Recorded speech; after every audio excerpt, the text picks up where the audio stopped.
కాంగ్రెస్ బీఆర్ఎస్ల మీద MLA Eleti Maheshwar Reddy fire అయ్యారు. ఇరు పార్టీలు చీకటి ఒప్పందం చేసుకుని సునీతను అభ్యర్థిగా నిలిపారని ఎద్దేవా చేశారు. ఆమె భర్త బీఆర్ఎస్ నుంచి పోటీ చేస్తారని తెలియజేశారు.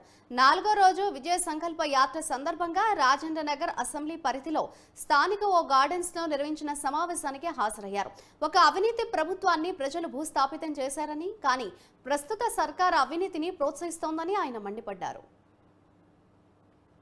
నా దగ్గర ఉన్నది, నేను ఎప్పుడు మాట్లాడలేదు.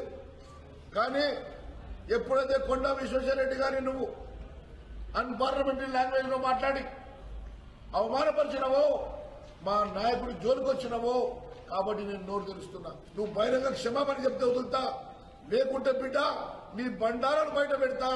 అసెంబ్లీ సాక్షిగా ప్రతి రుజువు బయట పెట్టి నిన్ను బొక్కలు తొలగిస్తా. నువ్వు అనుకుంటున్నావు నేను కామ్గా ఉంటే ఆధారం లేవనుకుంటున్నావు.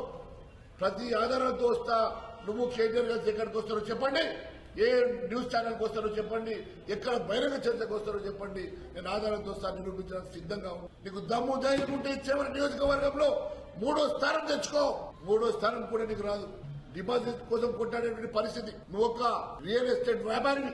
ఇక్కడ ఈ ప్రాంతంలో కరీంనగర్కి వెళ్ళి వలస వచ్చి ఈ ప్రాంతంలో నువ్వు ఎంపీగా గెలిచి రియల్ ఎస్టేట్ వ్యాపారం చేసినావు తప్ప ఈ ప్రాంతానికి నువ్వేం అభివృద్ధి చేస్తున్నాడు? ఈ ప్రాంతంలో కేవలం 1000 ఎకరాల భూములు సామాన్య ప్రజానికం దగ్గర, ఫార్మర్స్ దగ్గర, రైతుల దగ్గర తక్కువ ధర కొనుగోలు చేసుకుని ల్యాండ్ బ్యాంకులు క్రియేట్ చేసుకున్నావు కదా.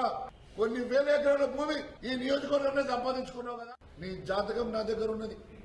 నేను